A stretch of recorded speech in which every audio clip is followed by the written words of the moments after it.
Hello and welcome to the Northwood Podcast. I'm your host, Heath Jones. I pastor a church in Indianapolis, Indiana called Northwood Christian Church, and I'm glad that you're here. Before we move on, it's one of those days where I'm recording in my church on a busy day with lots of children running around the building, different schools, recesses outside. So if you hear some noise, apologies in advance. This episode is the first after a brief hiatus for some rest and some visiting with family over the holidays. That's what I did. And I hope that you had opportunities to do similar things. But now we're back and we're eager to keep up the momentum that we built up just before the new year. It's very possible that you don't attend our church, but if you do, you'll know that powerful moments were shared near and around Christmas time in our community. We reflected on themes of hope, peace, joy, and love. And those things that we talked about became more than theoretical or aspirational. They found us. The peace and the hope and the joy and the love, even amidst these troubling times. And I hope they found you too. If not, keep listening. Perhaps there is something in this episode for you. Before we get to the meat of it, we have a few housekeeping issues. First, I'd like to acknowledge and thank the All Indiana Podcast Network for producing our podcast, along with many, many others that span a wide array of topics. The connecting sinew being that all of them are made right here in Indiana. And they're often about topics relevant to our state or things that are about the happenings in our state and in our region. So you should check them out when you have the time. I'm sure there is something of interest for you there, even if you're not from Indiana. Second, I'd like to encourage you to reach out to us. I'd like to get to know who, if anyone, frankly, is listening to these. So please reach out for a conversation. I record these every week into a void, it would seem. Sometimes I do get feedback from those who do listen, but I'd love to hear more. So perhaps you can tell me about what you appreciate about the Northwood Podcast or what we could improve about it. Either way, write to me. Would be great. My email is my name, Heath at ndncc.org. That's Heath at indyncc.org. Or perhaps you might simply check out our website, which is www.indyncc.org. That's ndncc.org. Lastly, if you've got the time or the gumption, you might pause this video or podcast and leave a review, a like, a subscription, a thumbs up, whatever the program that you're using to access this allows for. These things, I'm told, really help out at YouTube or for a podcast. So we'd love for you to like or to subscribe to these things. Give us a like, give us a comment. Those points of engagement will surely help us out a lot. But moving on, and before we get to the content of today's episode, we need to pause for an ad break for our podcast audience. If this means you know the drill. Probably if you're watching this on YouTube, we'll just sit through a moment of awkward silence so that our podcast audience can enjoy these ads. And we're back. And I bet those were some great ads. I didn't hear them myself. Moving on, today we're going to be going over a passage found in the Bible in the Gospel of John, chapter 1, verses 43 through 51. But before we read that, I should set some context. We find ourselves in the middle of Jesus' first days in ministry. That's what the first chapter of John will talk about. And he's caught the attention of the locals, including one John the Baptist, who has identified Jesus as the Messiah, or the Savior of the people. And that's what's happened just before the part of the narrative that we're about to read. Jesus has called his first disciples. And so now, those who were first called are telling their friends about what or who they found in Jesus. And this is where the story picks back up. So that being the backdrop, let's pick back up at John chapter 1, verses 43 through 51. And it goes. The next day, Jesus decided to go to Galilee. He found Philip and said to him, "Follow me." Now Philip was from Bethsaida, the city of Andrew and Peter. Philip found Nathanael and said to him, "We have found him about whom Moses in the law and also the prophets wrote, Jesus, son of Joseph, from Nazareth." Nathanael said to him, "Can anything good come out of Nazareth?" Philip said to him, "Come and see." When Philip saw Nathanael coming toward him, he said of him, "Here is truly an Israelite in whom there is no deceit." Nathanael asked him, "Where did you get to know me?" Jesus answered, "I saw you under the fig tree before Philip called you." Nathanael replied, "Rabbi, you are the Son of God. You are the King of Israel." Jesus answered, "Do you believe because I told you that I saw you under the fig tree? You will see greater things than these." And he said to him, "Very truly I tell you, you will see heaven opened and the angels of God descending and ascending upon the Son of Man." If you were thinking that I really phoned it in when I named this message, "Come and See," you'd be right. Upon reading other commentaries, articles, and sermons on this text, I discovered that a good many of them were written to that same title, "Come and See." And I understand why. It's right there in the text. That's why I chose it. It's one of the more compelling statements in this text, one calling an individual away from one place and into another. You wonder what the lure is that would cause the one to go and to see. In this case, if anything good could come from a poor place like Nazareth, and a reader of John's Gospel will already be in on the joke. Not only could something good come from Nazareth, someone did. And that one, says John, is the light of the world. But this message, "Come and see," it's not enough by itself. At least not for me. If you just detach it from the context and just somebody comes to you and says, "Come and see," if someone is wanting me to come and see something, it better be good. After all, there are so many other voices clamoring for my attention. The church is just one of these voices. I mean, it's a cacophony of voices, so why should anyone listen to us? On a long drive this winter's break, I saw road sign after road sign, each saying in its own way, to come and see various attractions or places of commerce. Come and see this spectacle, whether it be a sports event or a concert. Come and see the limited time only sale at this retailer, whether it be a big box store or on a Black Friday sale or some car dealership on Labor Day. Come and see, says an advertisement on TV, the greatest season finale you've ever seen of the greatest show on television. Or come and see the season premiere of a new show that is sure to be better than the last. I don't need to describe your life for you, bombarded with advertisements. As you move about your life, you are inundated with signs, ads, and many loud voices vying for your time, attention, your money.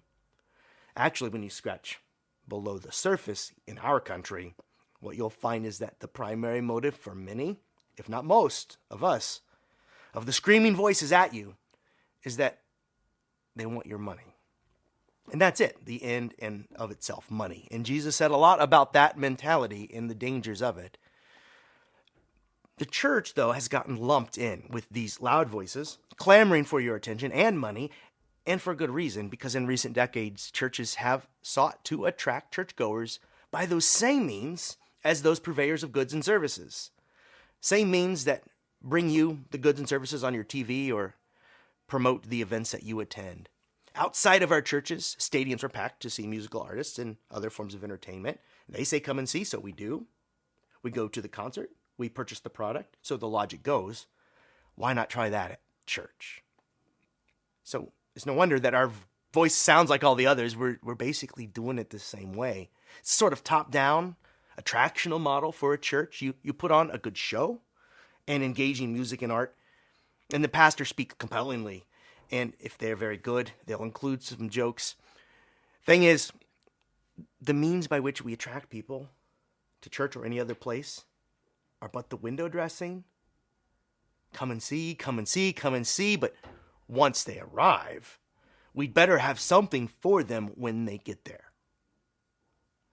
People are used to being disappointed, I suppose. We are used to buying products, going to see the thing, turning up to the event, and those things often fall short on their promises. And, churches make bigger promises. Rather, we convey the promises God has made to the human race. We say that God has called us toward wholeness, joy, satisfaction, and peace. So it's like we're saying, come and see wholeness, joy, satisfaction, and peace.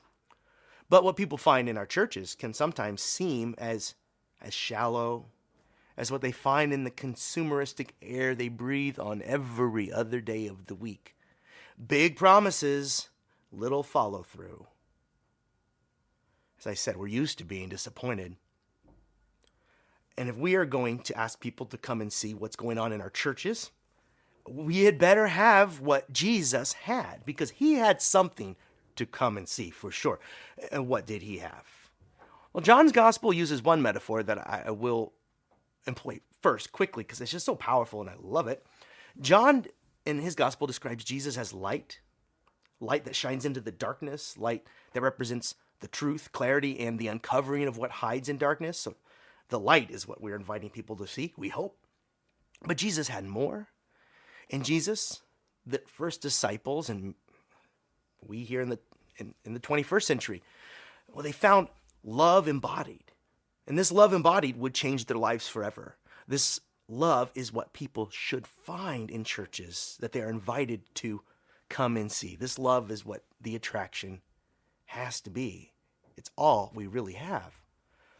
Our story today reads like a game of telephone, where individuals are passing a message along to one another. It's a continuation of a story that goes back a few paragraphs, as I stated before I read the text, about the first days of Jesus' ministry. He's arrived on the scene, as it were, and news of his arrival seems to be a buzz in the air, especially after John the Baptist identified Jesus specifically as the Messiah, which is a word that implies he's come to save the people, the anointed one that is come to liberate. John the Baptist proclaims that Jesus is the Messiah, saying, quoting him here, "Here is the Lamb of God who takes away the sin of the world." That's what John the Baptist said of Jesus.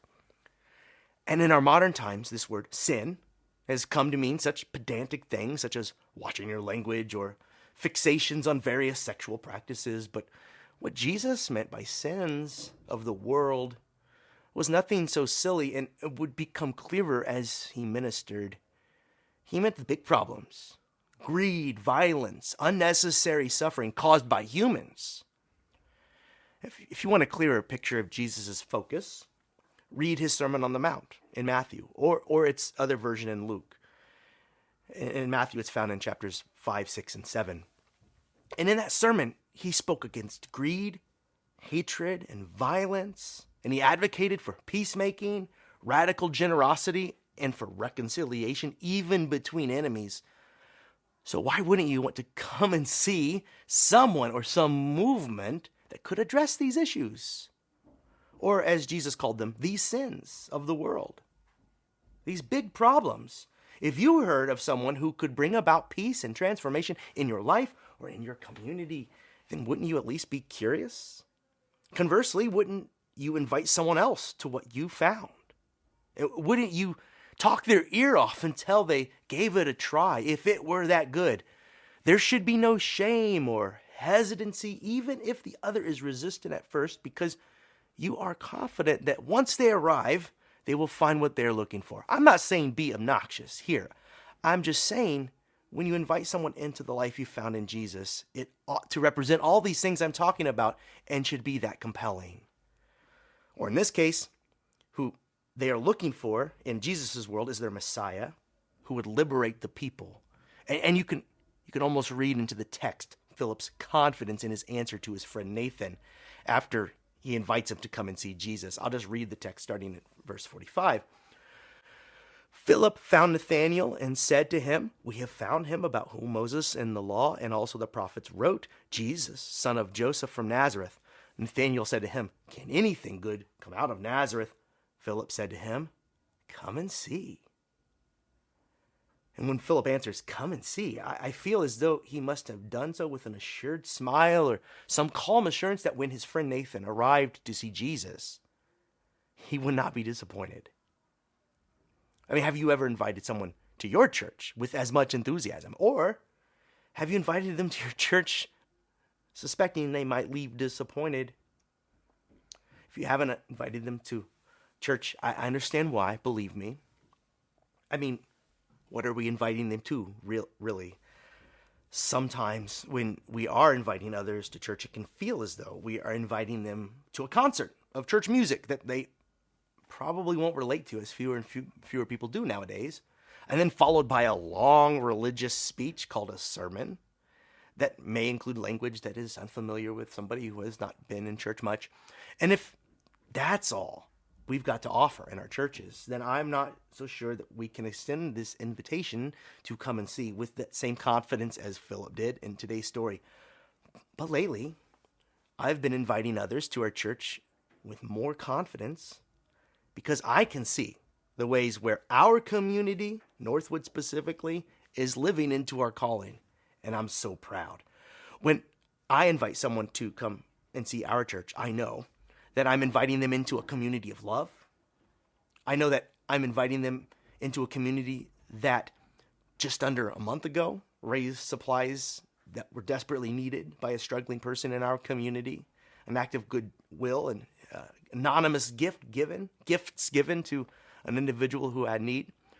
When I invite someone to my church, I know that I'm inviting them into a community that is uneasy so long as there is injustice in the world and feels compelled to respond. And more recently, some of our members have sought to directly engage issues related to homelessness, having recently made a way for one homeless individual to find a permanent home. Now, this is my church here. And when I invite someone to my church, I know that I'm inviting them into a community where its members take it upon themselves to prepare bags of necessities to hand to those in need as we move about our daily lives. When I invite someone to come and see my church, I'm always proud to tell them about the labor of love that is our food pantry, a truly remarkable work done with a few handfuls of people, where dozens of families are fed each week because of their effort, their, as I said, labor of love. But more personally, I can relate. I have confidence in inviting people to my church because of something that has happened to me in this past year. I know that I'm inviting someone into a network of mutual support and love when I invite someone to my church. And I experienced this firsthand this past year after a mental health crisis, when my church supported me throughout, revealing to me personally the depths of love and compassion contained within these four walls. And I know that it wasn't just me they would do that for. They would do that for their brothers and sisters. And that means you, should you come along. So yeah, come and see. Come and see my church. And warts and all, it's not all what I've been describing. But it's a lot of it. And my point is, we've got something to invite others to. Come and see here. We've the love of God here, which is all that we'll need in the end. We could run the rat race, trying to keep up with attractional models of church, bringing in bigger lights, more glitz, more attractions, more spectacle, more things to catch the eye. But without love, a love that will fold into action, our churches have nothing more to offer than the din of advertisements that bombard us around the clock. And we're growing tired of that, aren't we? So rather, invite those in your life to come and see, not our music, which is wonderful, by the way, or the preaching, which in my church, I try my best, but rather invite them to the love that is here to be shared. I hope that you can see that when the disciples of Jesus invited others to come and see him, they were not inviting them to a show or a performance, but to a community that loves one another, putting love into action. Which leads to my last and final point, almost a pivot after all we've been discussing up until this point. And this is for anyone who maybe attends my church or attends another church. But I want you to notice how direct the personal invitation is here. More disciples came to Jesus because others engaged them directly and invited them. It seems like they knew each other before they had this conversation. You know, Philip going to look for his friend Nathan. Or rather, the reverse. And if you weren't born into a faith community, then you probably started attending a church because someone with whom you had a personal relationship with invited you. They invited you directly and intimately to come and see the love of God as experienced in their place of worship. And if there is someone in your life who you think might find what they are looking for in your church, invite them. Use your own words. Use your own discretion. Don't be obnoxious. Don't be pushy. Don't be judgmental.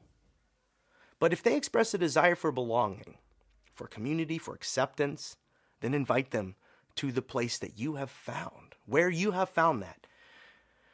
And if this is your church, I hope so. Invite them to church. From this pastor's perspective, hopefully, I'm hoping that is your church. But there's life in other places too. Invite them to where you have found life. Or perhaps you know someone who is eager to get involved in the larger social issues of the day: hunger, poverty, violence, and sectarian division across the board. We are, at our church, eager to get involved and address these issues too, and are taking steps to do so. So perhaps you've got something going on in your church that you attend. Either way, invite others into this holy work. Invite them to come and see the amazing things that may happen in a church when love is moved into action. Or as Jesus told Nathan, you will see more amazing things than these. So what amazing things will we see? And who else will we invite along to come and see the great things God will do in our communities? I expect, as was the case with the first disciples, that we will make many new friends along the way. Perhaps some are listening to this right now, but they may never find us if we don't first invite them to come and see for themselves. So here is the invitation to come and see, and let's invite others along the way. This has been the Northwood Podcast. If you like what we're doing here, please subscribe to the podcast by way of whatever app you use to listen, or leave a comment. These points of engagement drive more traffic our way. Or check out our website, www.indyncc.org. And also check out the other podcasts produced by the All Indiana Podcast Network. Until next time, this has been the Northwood Podcast. I am Heath Jones. Peace.